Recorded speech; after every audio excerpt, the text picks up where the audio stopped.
Do you know Nissan went through multiple mergers and name changes throughout the 1920s and eventually became the manufacturer that we know today? So, first off, let's go back in time and start with the history. So, Nissan as a company was founded by Masujiro Hashimoto. I think I did a pretty good job with that. 1914. They manufactured the first car, which was called the DAT, in 1914 as well.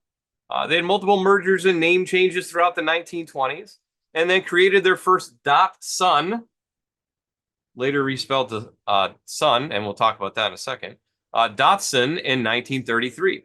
They later changed it to that Dot Sun, S-U-N, instead of S-O-N, as S-O-N in Japanese also means loss, and they didn't want to associate it with a negative thinking, right? So they had the positive, they changed it to Dot Sun, right? In 1934, Nissan Motor Company Ltd. was formed, and that was your first official, naming of Nissan. So way back in 1934, they were a major vehicle supplier to the U.S. during the Korean War as well. During the 1950s and 60s, Nissan really expanded globally, Europe and so on, and over into the U.S. as well. They established their first U.S. manufacturing plant in 1980. And they continued selling cars under the Datsun brand until about 1984, 1985. I remember my mother had a Datsun wagon. It was like a pale yellow color with like a forest green vinyl interior. It was like the strangest color combination, and it was a stick shift too.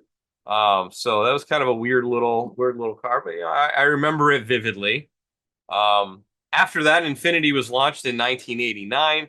And in 1999, they entered a partnership with Renault, and that's really more over like in Europe, right? But they are in a partnership. Nissan and Renault are kind of together. So we see the three brands we would have talked about over in the United States. Now it's just really Nissan and Infiniti. Learn about the brief history of Nissan in this video.